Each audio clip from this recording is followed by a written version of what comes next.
Ne soyez pas étonnés que peut-être en sortant d'ici, on nous dise que le Sahel a sa monnaie.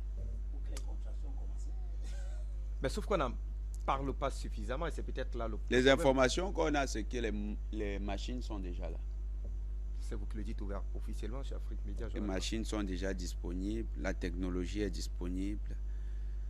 Surtout que les États qui produisent cette technologie n'ont pas besoin de 8 jours pour vous la donner. Ça, c'est par avion, un vol comme arrivent les Mi-35, les hélicoptères Mi-35, effectivement, tout ça arrive très vite. Donc la technologie est déjà là, la volonté politique y est. Maintenant, il y a peut-être les textes, les formalités juridiques, administratives qui doivent encadrer la chose. Mais ce qui est sûr du point de vue technique, on est suffisamment avancé. Suffisamment avancé. Peut-être même les juristes, à l'heure où nous parlons, ont déjà finalisé tous les textes et qu'il ne reste plus qu'à les promulguer, les faire ratifier et puis les promulguer. Donc, on est très avancé. Il y a déjà même des designs. Un des designs a fuité. Vous avez vu déjà l'un des designs qui a fuité, que ce soit les pièces ou la monnaie. C'est un des designs, ce n'est pas le seul design, c'est un des designs qui a fuité. Les gens connaissent déjà. Il y a un des noms qui pourrait être arrêté, mais on sait une chose, c'est que les États vont convenir du nom parce que Sahel, c'est resté dans la langue française, l'imagerie et le discours des impérialistes. Donc, si c'est une monnaie, il faut savoir que certainement, ça ne sera pas Sahel, certainement, pour des raisons stratégiques. On voudra revenir à quelque chose qui est assis dans notre socle anthropologique, quelque chose qui reflète notre âme, notre esprit et qui renvoie à notre identité. Comme vous voyez, il y a le yuan, le yen, chaque pays adopte, les Arabes, le dinar, les Russes, le rouble, voilà, le roupie, tout ça. Donc, on est dans quelque chose qui est à terme. Je ne pourrais pas, parce que c'est essentiellement un domaine de souveraineté. Et c'est un domaine qui relève du champ discrétionnaire des gouvernants. Quand je dis des gouvernants, c'est les hégémons en place. Et les hégémons, c'est les chefs d'État. C'est un domaine qui relève d'eux. C'est à eux de fixer un timing. Mais du point de vue technique, tout existe. Maintenant, si à ce niveau, tout le monde peut être satisfait parce que, pas entièrement satisfait. Les interrogations vont quand même bon train sur... Non, ils doivent être rassurés, tout est en place. Même les textes, certainement, les réglages, les derniers réglages ont déjà été effectués. Alors, Clara Panaf qui nous dit que ce sera donc une monnaie spirituelle. Surtout que l'accouchement se fera donc par voix basse et non par bistouri. Nous rassure Aman Adi pour rester dans... Qu'elle soit rassurée, ils le feront avec beaucoup d'élégance. Vous savez, les accouchements, c'est un détour. Hein? Quand les Occidentaux arrivent en Afrique, ils trouvent qu'on pouvait faire accoucher les dames sans douleur. Sans douleur. Même chez les Indiens, on a trouvé cette technique, surtout les Indiens africains. On trouvait cette technique dans les clans africains, indiens. On trouvait cette technique. C'était la technique des récits. En Afrique, on a trouvé plutôt qu'elle consommait une certaine plante qui permettait de faire sortir, d'accoucher sans que la femme ressente la douleur. Donc, les accouchements en Afrique ne sont pas synonymes de douleur et de larmes. C'est à une certaine époque et dans certaines cultures qu'on a laissé, on a abandonné nos capacités médicales dans ce domaine. Donc, maintenant, ça va se passer. Mais revenons. Emmanuel qui croit avoir le nom, il nous dit la monnaie s'appelle Mansa. Voilà. Non, ça, on est dans des propositions quand même. Il y a des gens qui, sur les réseaux sociaux, ça y est, le combat panafricaniste aussi est... Quand je regarde certains influenceurs des réseaux sociaux, vous savez, le combat panafricaniste est aussi rentable dans les réseaux sociaux. Voilà, il y a des individus qui, voilà, ils se font de l'argent pour des raisons de buzz. Donc, il veut créer une affluence sur ça. Voilà. Il va entretenir.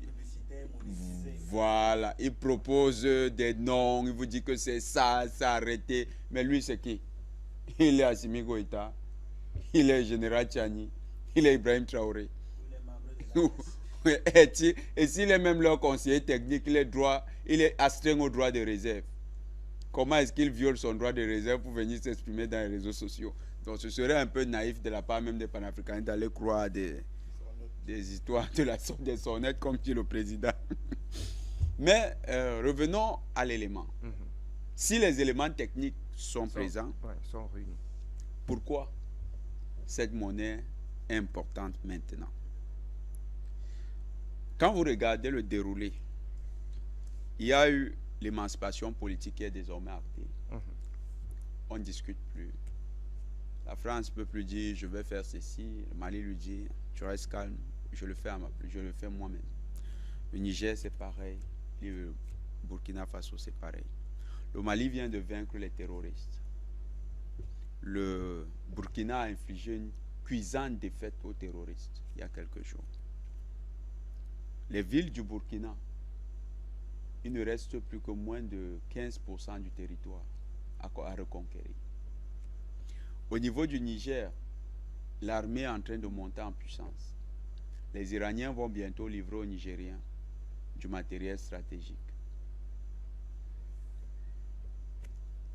Pourquoi nous abordons ce volet militaire? La sanctuarisation du Sahel, du territoire du Sahel, est en cours. Si vous vous souvenez, dans l'histoire politique de l'Afrique, le premier cas de décision prise par un chef d'État de créer sa monnaie, son grand problème, c'était effectivement qu'il n'avait pas sanctuarisé son territoire. Sékou Touré. Tout à fait. Sékou Touré avait le courage politique, la volonté et tous les éléments. Il a même s'est doté des moyens techniques. Mais à la fin, il n'y avait pas cette capacité militaire de contrôler la Guinée. Aujourd'hui, ce détail est résolu. Ces États sont en train de proposer une politique sécuritaire qui fait que le territoire du Sahel sera entièrement contrôlé. Il y a maintenant le deuxième élément. Parce que la monnaie, non, allons-y plus profondément. La monnaie repose aussi sur la capacité militaire d'un État à défendre cette monnaie contre toute intrusion. Imaginez-vous que vous créez une monnaie et qu'on vous crée de la fausse monnaie qu'on commence à distribuer dans votre territoire. C'est pour créer l'inflation. Comme avec Sékou Touré. Comment vous faites pour lutter contre ce phénomène? C'est de la criminalité financière. Comment vous faites pour lutter? Il faut des forces de sécurité aguerries. Et si vous remarquez, dans ce volet, le Mali a même poussé un peu plus. Mais je crois que le Mali l'a fait en concertation avec les pays du Sahel. La mise à disposition du fameux satellite russe. Ça participe de tout ça. C'est-à-dire, il y a la construction d'une stratégie autour de cette monnaie que les gens peut-être ne voient pas. Civils et militaires. La mise à disposition des satellites participe de cette volonté de mieux contrôler. Ça veut dire que si aujourd'hui, on nous dit, les Burkinabés ont infligé une cinglante défaite aux terroristes. Comment on a observé les terroristes?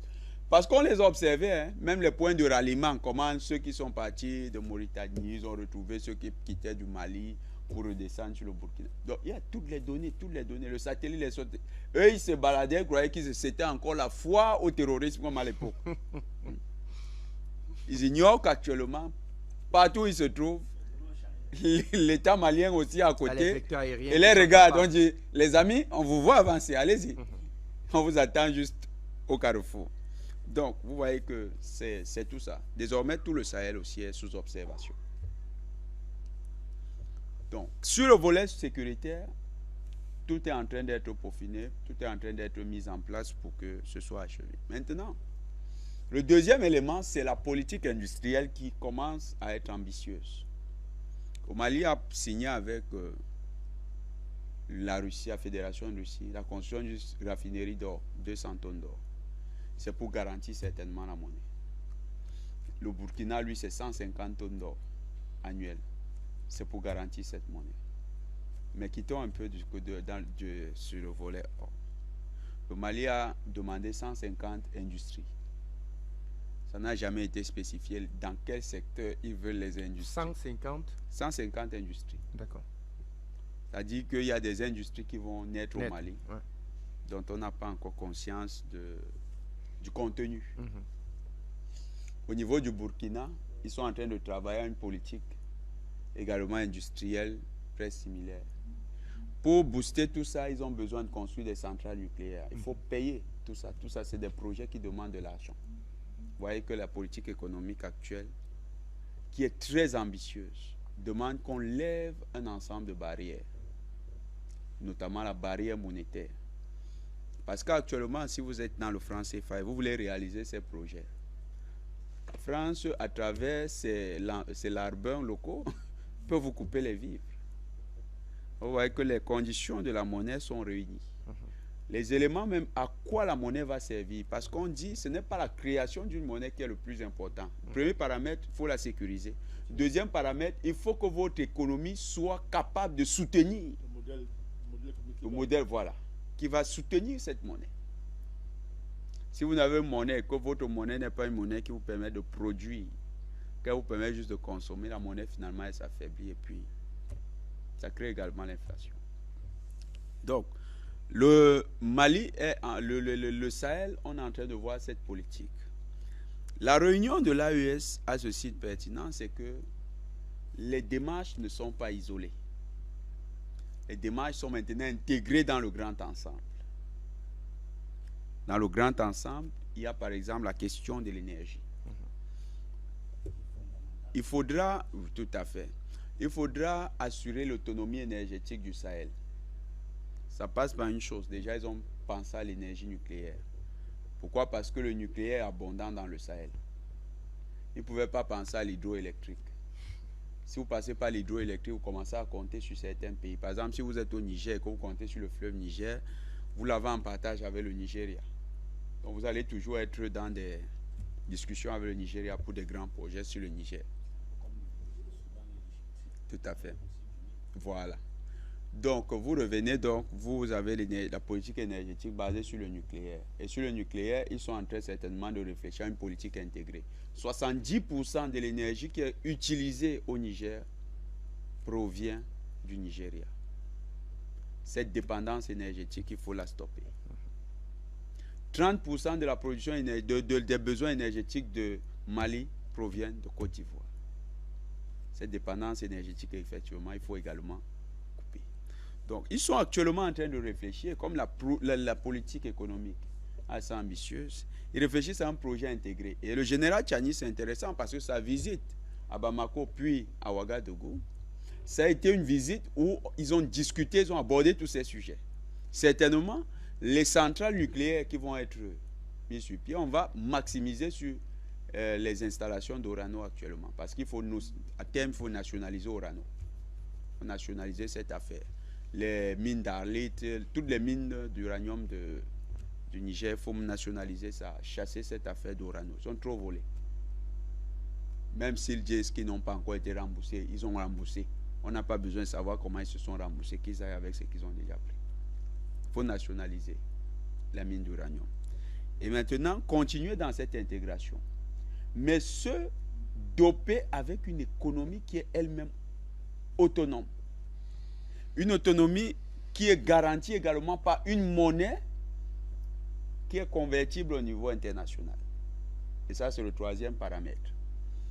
Le CFA, sa convertibilité est adossée sur l'euro.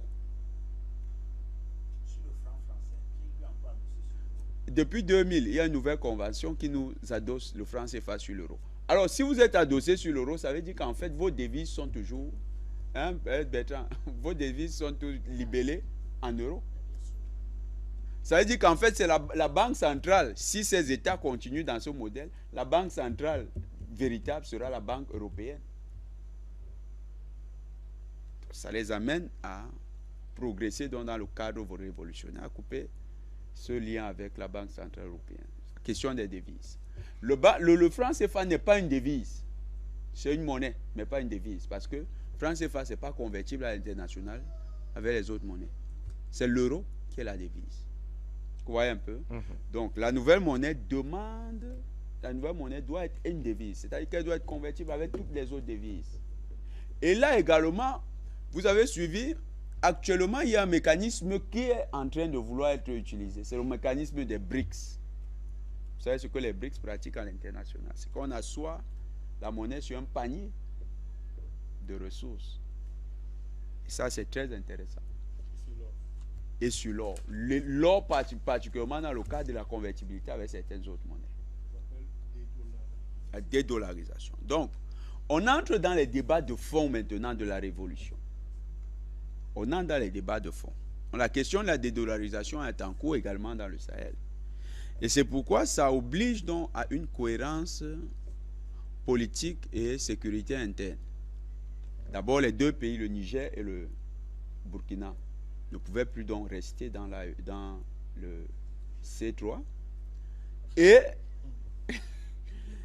le Niger sera nécessairement appelé à chasser la base militaire des États-Unis. Maintenant, là, voilà, l'étape suivante, c'est ça, c'est que cette question de la monnaie interpelle l'État du Niger sur un élément maintenant, le départ de la base militaire états-unienne. Les États-Unis, on ne va pas passer par 4 chemins. Je sais que les Américains se disent, on va voir comment on va quitter. Vous vous souvenez du sketch? Vous souvenez du sketch de Big Mami au Cameroun? Et où Big Mami dit, Nakatepia go move me for this moto. Donc les États-Unis disent qu'on va voir celui qui va nous enlever ici. Mais le Niger va devoir jouer très dur. Général Tchani a jusqu'à présent utilisé la carte du soft. On comprend, il est sorti d'une grosse contradiction internationale où les gens disaient on va te faire la guerre, on va te faire la guerre. Il a vaincu, mais il doit savoir une chose, la révolution, comme le président dit, le repos des révolutionnaires, c'est le jour où, comme Fidel Castro l'a fait, ils sont allés se coucher avec nos ancêtres. Donc le général Tchani ne peut pas encore se reposer. Il va devoir ouvrir un nouveau front avec les États-Unis pour chasser la base. Parce que la question de la monnaie, la sécurisation de la monnaie veut que ce soit un pays qui ne soit pas facilement aussi déstabilisable, qui soit garant de cette monnaie. Donc, il faut chasser la base des États-Unis.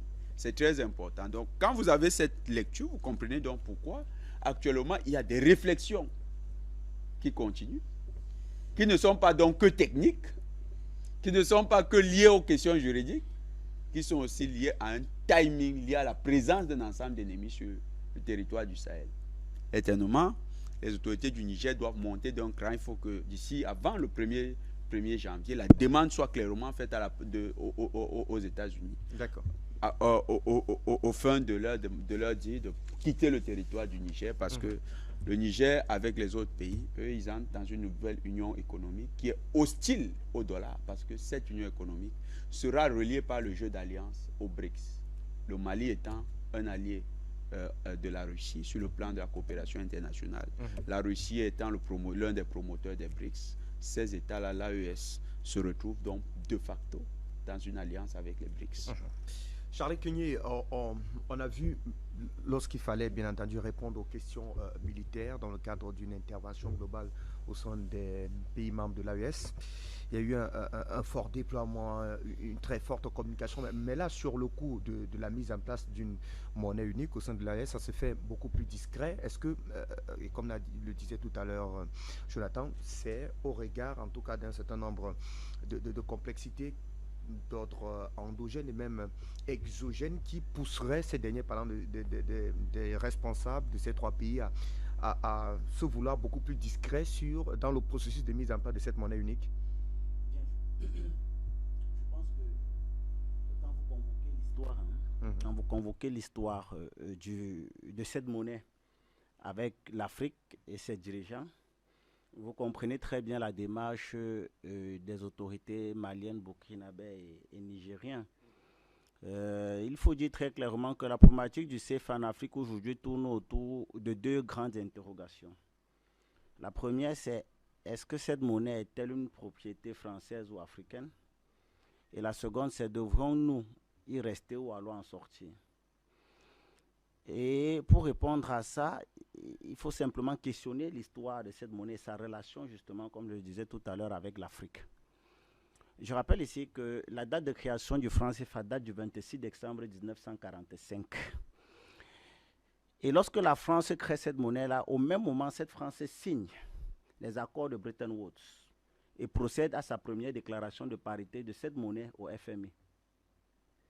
Le document avait été signé par le gouverneur provisoire, pardon, le président du gouvernement provisoire de la République française, le général de Gaulle, et contresigné par le ministre des Finances de l'époque à la personne de René Pleven et du ministre des Colonies à la personne de Jacques Soustelle.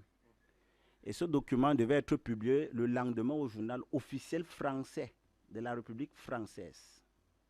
Je parle là d'un document qui marque la naissance d'une monnaie qui est utilisée en Afrique. C'est important de le dire. Qui a été signé par 3 Français et qui a été publié le lendemain au journal officiel de la République française.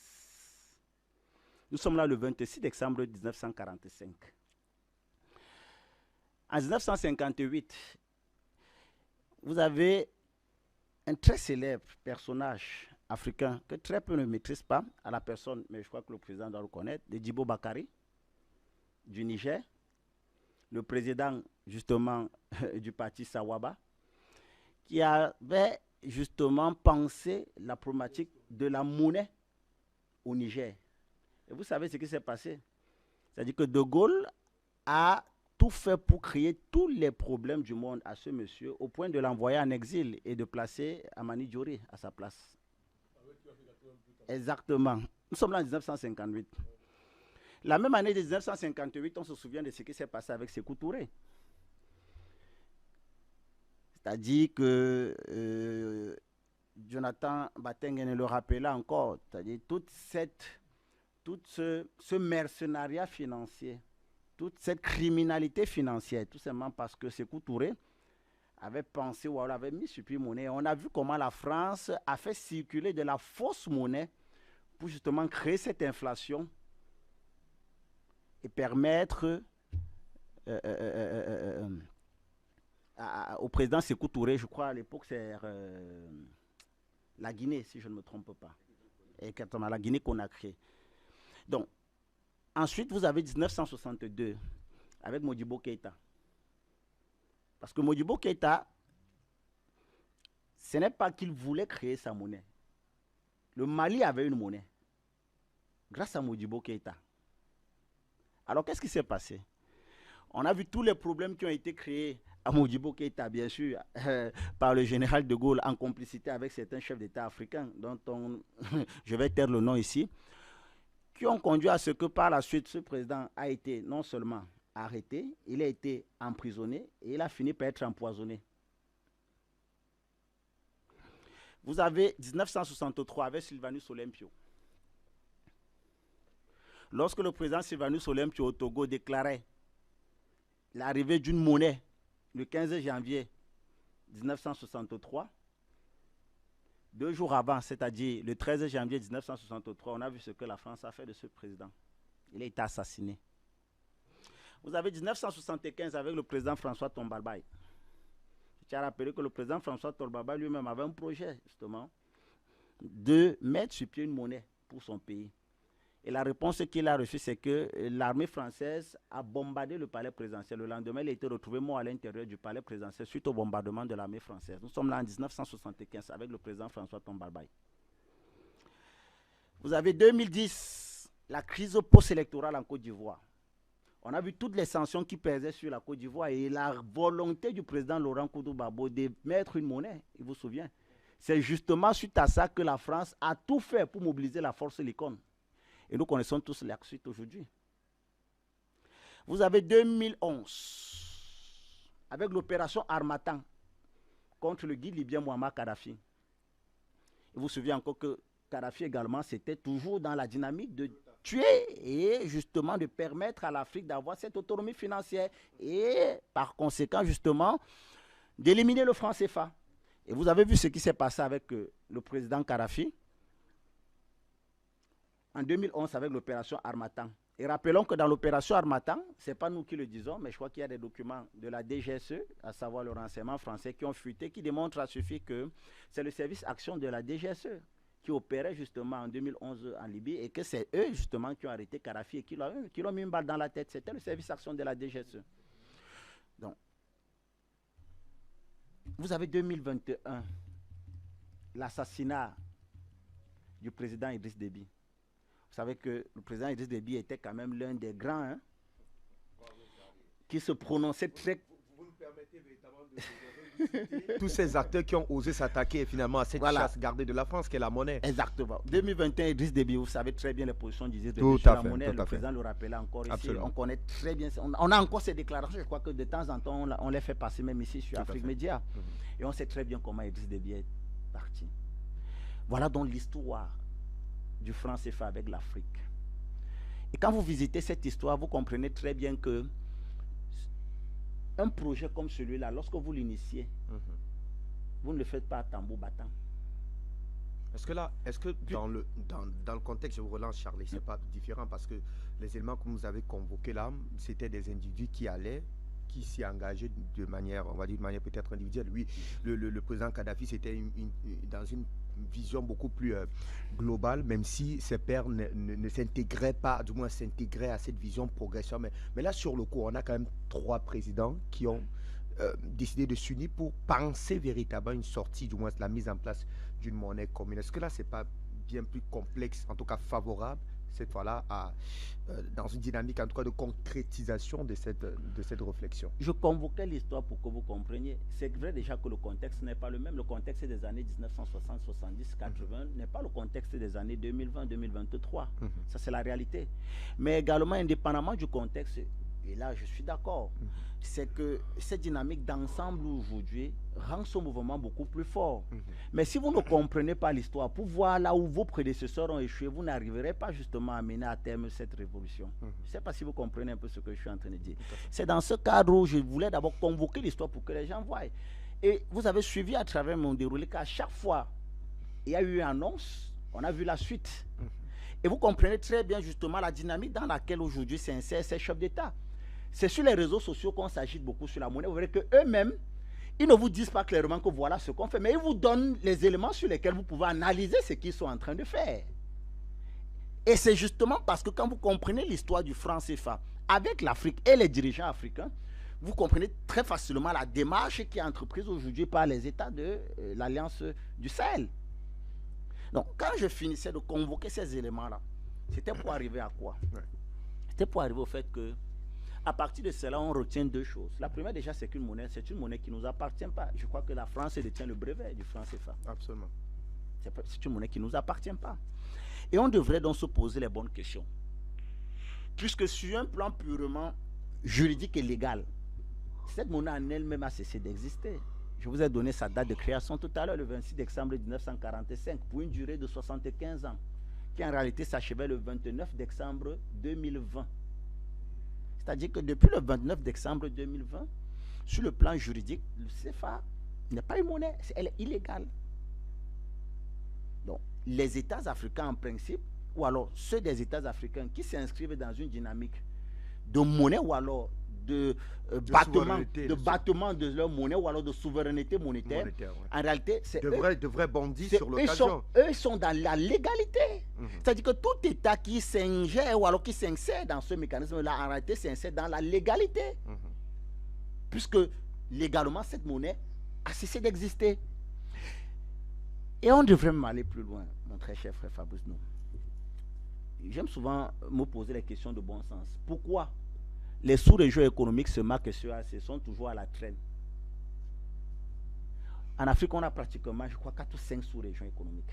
Mais allez voir les indices, en termes d'indices de performance économique, les qui sont toujours derrière. Si ce n'est pas la CEMAC, c'est la SUAC. C'est-à-dire que les deux se discutent généralement le maillot jaune dans ce domaine-là. Soit la CEMAC, soit la SUAC. Et des experts viennent souvent en plateau nous dire comment non, c'est une monnaie stable, c'est une bonne monnaie. Mais on a envie de se poser la question, si un pays comme la Gambie, avec la superficie, sans manquer de respect à ce pays, avec la superficie qu'on connaît, avec la démographie qu'on connaît, on parle de pratiquement 2,1 millions d'habitants. Si la Gambie arrive à avoir sa banque centrale, arrive à battre monnaie, vous allez me dire que c'est la centaine ou alors les millions, les centaines de millions d'Africains qui constituent ces deux sous-régions, SEMAC et CEAC qui sont, SEMAC et CEDEAO qui sont incapables de le faire. Ça pose problème. Donc, très humblement, moi je pense que la question n'est pas est-ce qu'ils vont sortir du CFA. Parce que tous les États africains qui utilisent cette monnaie sont appelés à sortir du CFA. La bonne question, c'est quand est-ce qu'ils vont sortir du CFA. Mais les réalités géopolitiques aujourd'hui nous montrent à suffire que ce n'est pas des débats, ce n'est pas des choses qui peuvent se faire sur la place publique. C'est pas l'histoire même nous rassure, nous convoque encore de la réalité du fait que ce n'est pas des choses avec lesquelles on devrait forcément en débattre comme si je ne sais pas quoi. Donc, la démarche de ces chefs d'État, pour moi, me semble très logique, me semble appréciable et me semble très opportune parce que non seulement le contexte géopolitique ici est, vous avez également la réalité, ou alors les réalités dont venait d'énumérer Jonathan Batengene, qui doivent sous-tendre la monnaie, à savoir la sécurité. On sait très bien que sur le plan sécuritaire aujourd'hui, les armées de ces pays-là ont démontré à suffire qu'elles sont à même de répondre à la menace sécuritaire, qu'elles sont à même de défendre leur territoire, qu'elles sont à même de défendre les biens et les personnes qui vivent à l'intérieur de leur territoire. C'est important, les questions de sécurité. Les questions également qui sous-tendent ce qu'on appelle le modèle économique et qui passe obligatoirement par l'industrialisation. Et vous pouvez parler d'industrialisation sans parler d'énergie. Et conformément justement à leur écosystème, le modèle qui sied le plus, c'est celui de l'énergie nucléaire. Et vous voyez très bien que si à ça justement vous adossez la convertibilité sur le plan international qui va se faire avec les BRICS, et les BRICS eux-mêmes disant très clairement que le commerce dans cet espace-là ou alors dans cette alliance-là va se faire en monnaie locale et qu'il sera adossé sur de l'or et les matières premières, on comprend très bien que toute la mayonnaise est faite pour que ce dont nous sommes en train d'espérer, ou nous appelons de tous nos voeux, à savoir la sortie du CFA, puisse se faire avec les États de l'Alliance du Sahel. Merci à vous, Charlie.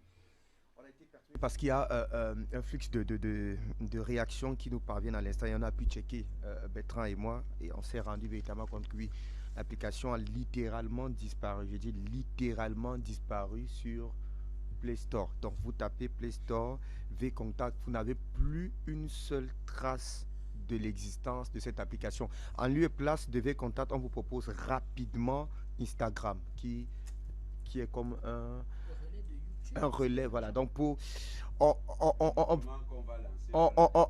reviendra de fond en comble sur cette question. Suivre l'émission. C'est l'une des preuves, amis téléspectateurs, que nous sommes scrutés au détail près, à la minute près. Non, la ripage est actuellement en train de regarder l'émission. Avec tout son... on vous reviendra, je vous en prie, Jonathan. On travaillera davantage sur cette question cette semaine avec bien entendu un certain nombre d'éléments et on vous reviendra. Nous autres, on avait réussi à télécharger l'application, nous l'avons, mais nous confirmons qu'elle n'existe plus une seule trace de VKontact. Même la version russe n'apparaît plus. Voilà, c'est aussi la réalité du combat. Alors, Bertrand, on vous retrouve davantage sur cette question. Sur cette question de la monnaie, on a des assurances quant à ce que on est dans... Il y a des démarches qui sont mises en place, il y a des réflexions, d'ailleurs des avancées assez salutaires sont déjà à mettre à l'actif donc de ces états de l'AES. Mais Jonathan a essayé de donner un certain nombre d'éléments et c'est peut-être sur ça que je voudrais rebondir dans avec vous pour savoir si le cadre s'y a aujourd'hui, bien entendu, pour parvenir à la mise en place de cette monnaie locale, parce qu'il y a un téléspectateur qui nous écrit, Gaï officiel, qui nous laisse ce message depuis. Il dit il est nigérian depuis la Libye. Alors il aurait souhaité qu'Afrique Média interpelle là, j'essaie de reformuler sa contribution à son pays sur la présence, en tout cas concernant la présence des bases militaires américaines sur le sol nigérien, qui pour lui sont serait une véritable épine quant à la dynamique d'émancipation du Niger aujourd'hui. Que peut-on en dire autour de ce projet de la mise en place d'une monnaie unique au sein de l'AES? Parce qu'il faut dire que ce n'est pas un projet qui va finalement plaire aux détracteurs de l'AES. C'est là où j'allais en venir. Qu'il va falloir beaucoup de volonté, beaucoup de détermination longs. Les pouvoirs longs. C'est-à-dire que ceux qui tiennent les pouvoirs, ils ont la volonté. Ils ont la détermination. Ou les pouvoirs, il n'y a pas de doute là-dessus. Il faudra que les peuples suivent. Africains ont ça de particulier, c'est que quand ils s'engagent dans un combat, souvent, certains Africains, quand c'est compliqué, ils se mettent de côté et ils regardent le chef de l'État. Vous savez, quand on vient ici, on ne vient pas faire une émission. C'est pour ça que moi, j'interagis sur la page Facebook de la chaîne en pleine émission. C'est que ceux qui nous suivent, ils doivent être en connexion avec nous. On bavante. C'est qu'aujourd'hui, la technique nous permet de discuter. Là, j'ai répondu à près d'une trentaine de personnes. On discute. Il y a même certains qui me disent, mais monsieur Tatsinda, on discute et tout, de la Côte d'Ivoire, du Mali. C'est ça l'émission particulièrement. Donc, quand moi je suis ici, je suis en connexion avec ceux qui écrivent. Il y a même certains qui m'écrivent inbox et disent que monsieur Tatsinda a fait le vaccin, d'autres critiquent même. C'est ça le débat. On est sous l'arbre à palabre. Ça veut dire que nos frères maliens sont à côté. Nous disons à nos frères maliens, c'est bien, faut applaudir.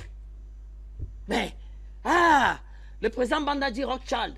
Rothschild est sans cœur. Rothschild est sans cœur. Mais, président, il faut dire, parce que quand tu parles Rothschild, ils ont l'impression que c'est juste un milliardaire qui a beaucoup d'argent et il s'en fout. Votre franc CFA là, c'est pour lui.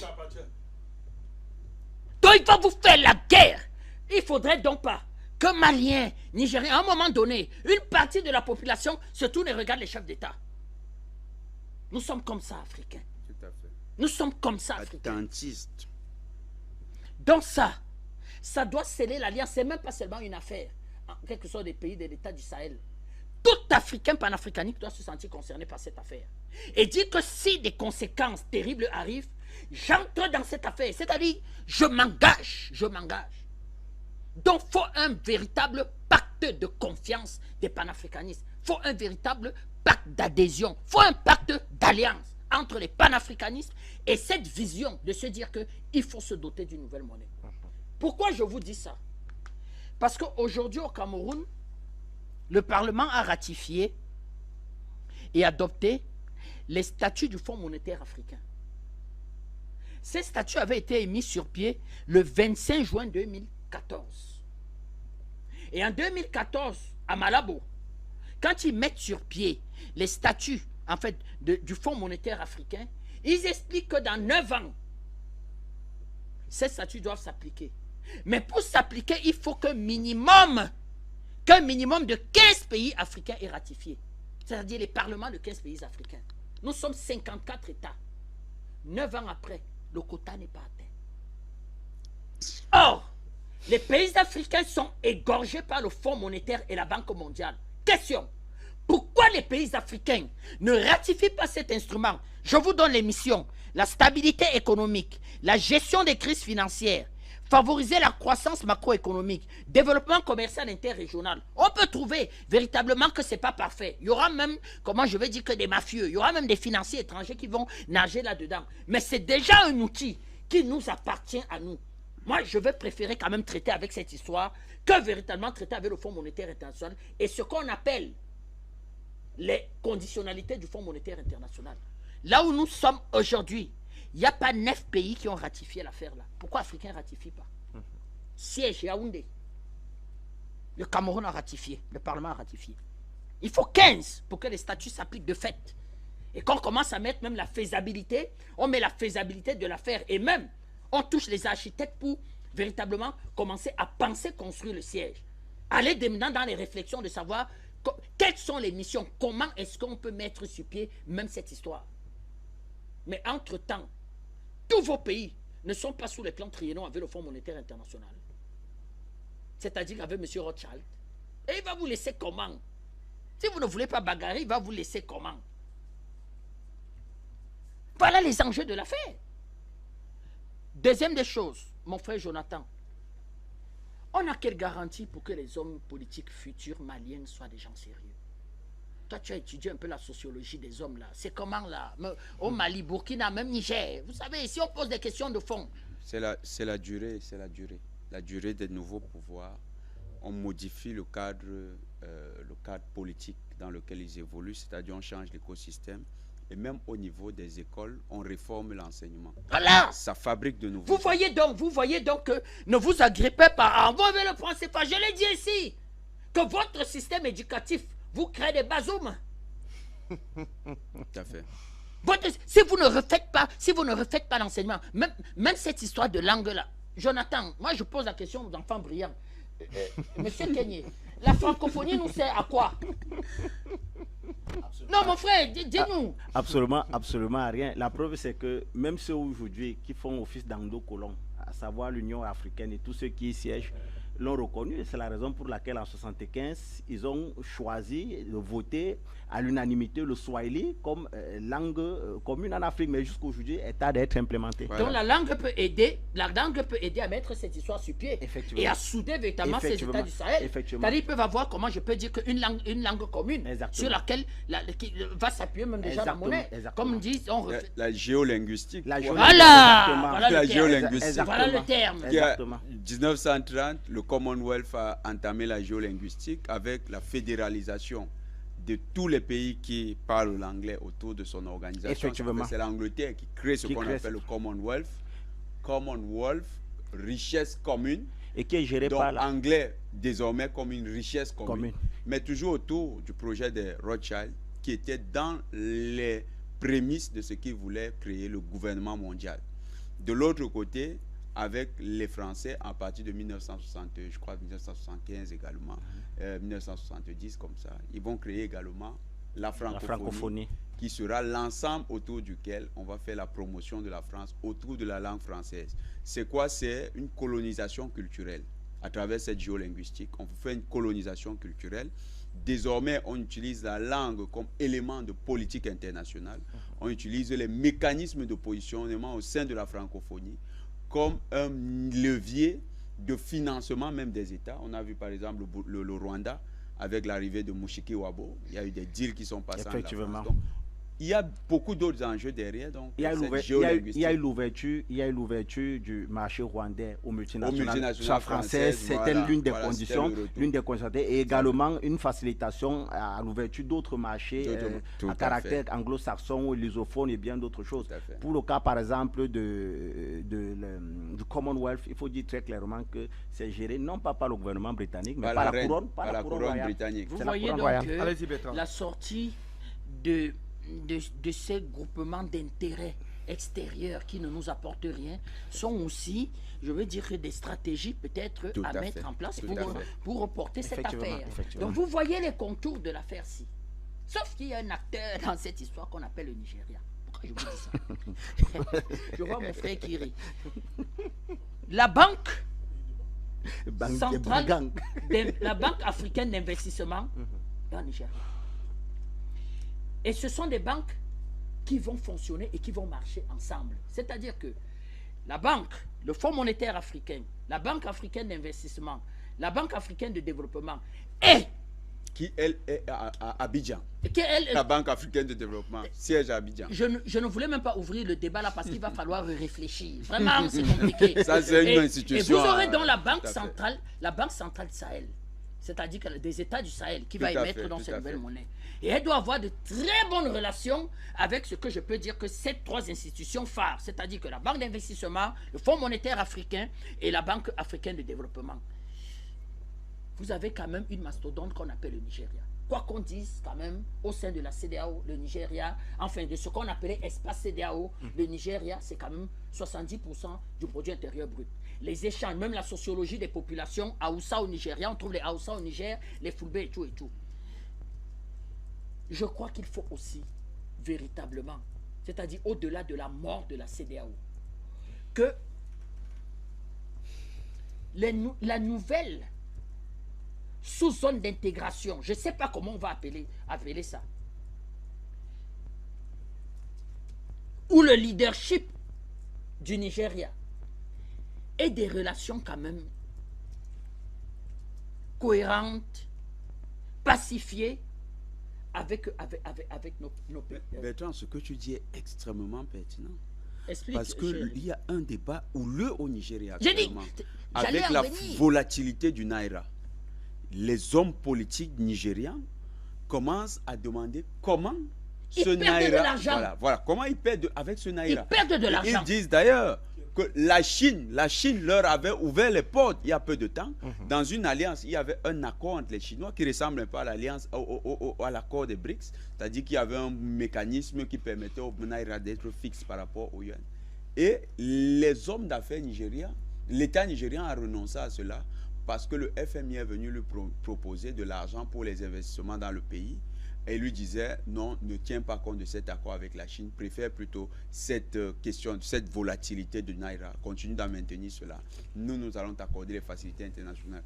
En fait, Bertrand, ce que tu poses, c'est un problème qui va vraiment impacter le Nigeria. Parce que du côté nigérien, et peut-être même, ça sera le point de départ de la révolution nigériane. Parce qu'il ne faut pas confondre les populations du Nigeria et le leadership du Nigeria. Les hommes d'affaires nigériens ont évalué leurs pertes. Ils disent que leurs pertes sont énormes à cause de la volatilité du Naira. Voilà une solution pour eux. Tout à fait. Voilà une solution pour eux. Et au Nigeria, un constat encore, Bertrand, au Nigeria, tu t'en sors mieux avec des dollars dans la poche qu'avec des naira. Mais en même temps, il faut aussi comprendre que derrière ça, il y a une stratégie, un peu comme ce que nous sommes en train d'observer avec l'Argentine.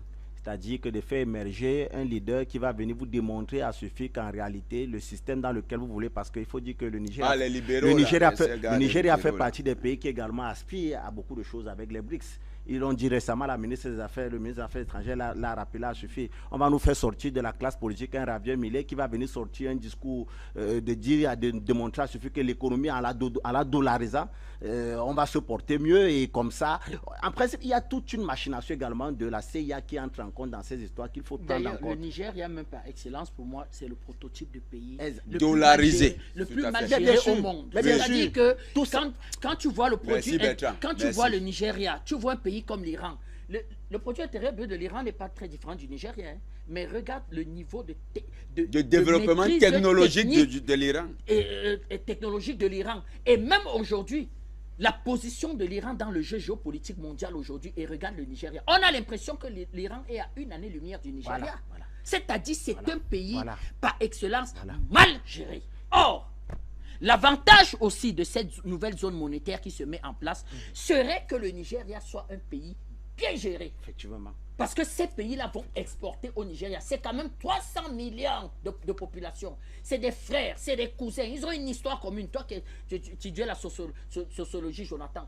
Donc nous devons aussi faire pression sur les populations du Nigeria et dire qu'il faut chasser le leadership que vous avez. Il vous faut un leadership panafricaniste. Parce que de fait, quand vous avez un leadership panafricaniste, vous allez profiter de cette stabilité qu'il y aura dans ce que j'appelle la stabilité des États du Sahel. Et eux, ils vont profiter de vous. Le Nigeria étant le premier partenaire économique du Cameroun, vous voyez que ça va irradier même la CEAC. C'est fini. C'est pour ça que je dis le Nigeria, pour moi, est au cœur de l'affaire là. Et ce monsieur aujourd'hui qui est à la tête du Nigeria, vraiment, il ne nous arrange pas. On ne peut pas compter sur lui. Vraiment, oui, on ne peut pas compter sur lui pour cette affaire. Vous voyez donc l'enjeu pour nous, les panafricanistes, d'être président, d'être des acteurs et d'être au cœur de la prochaine élection présidentielle nigérienne. C'est-à-dire, je ne sais pas comment on va faire, mais nous devons travailler avec les panafricanistes nigériens. Et surtout quand on écoute déjà ce que dit l'ancien président Obasanjo, il y a déjà les politiques nigériens qui commencent à regarder le mouvement de l'AES.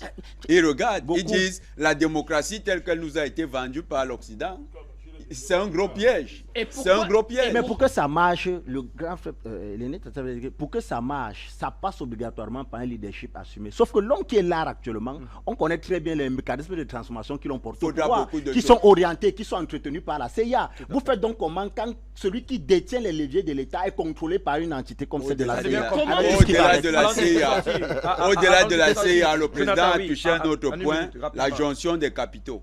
La jonction des capitaux entre les impérialistes et les mondialistes et les capitaux au Nigeria.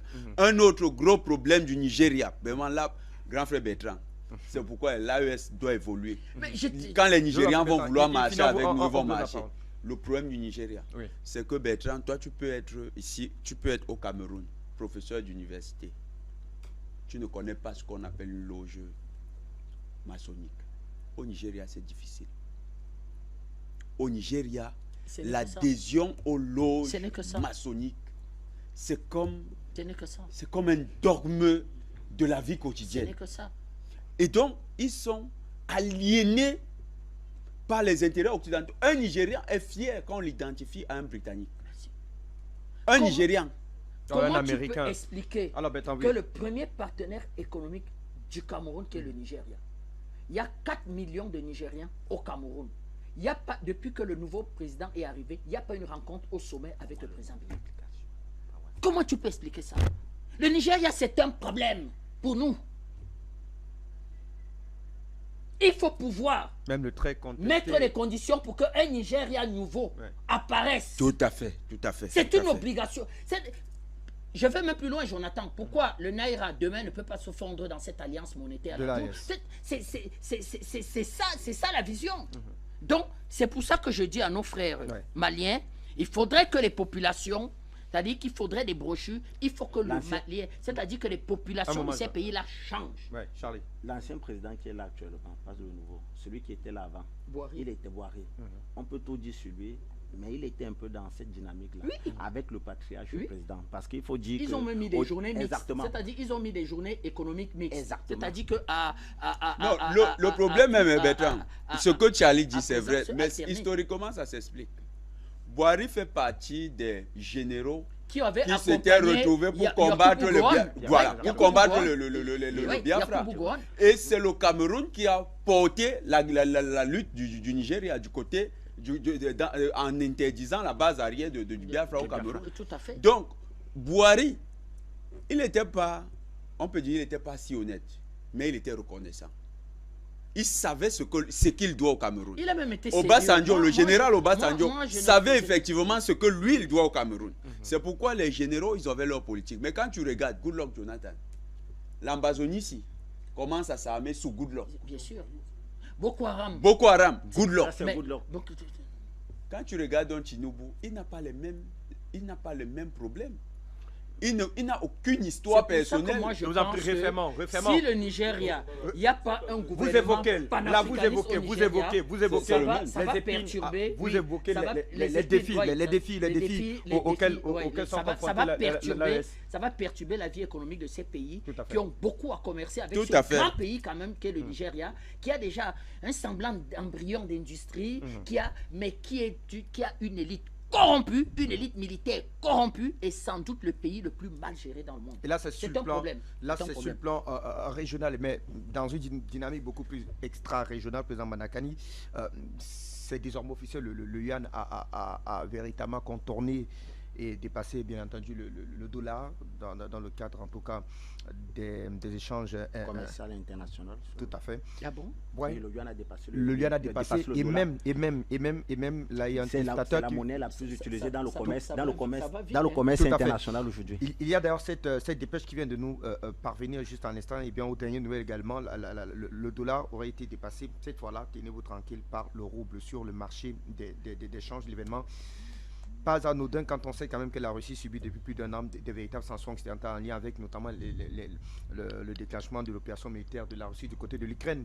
Alors, des éléments que je convoque, président Malakani, tout à l'heure, Bertrand nous a présenté une véritable complexité régionale, notamment avec un jeu pas assez catholique, en tout cas du voisin nigérian, qui pourrait visiblement plomber dans une dynamique d'intégration sous-régionale, la dynamique observée au sein de l'AES. Mais on peut, et je crois que Jonathan a évoqué cela tout à l'heure, surfer notamment avec la mise en place des BRICS qui, cette fois-là, vous offre bien entendu une véritable ouverture, surtout que les BRICS veulent asseoir leur monnaie sur un véritable panier de richesses, et on est véritablement fourni du côté de l'AES, ce qui nous permet quand même de croire qu'il y a matière à espérer en tout cas, et à rester, je dis, optimiste quant à un avenir radieux.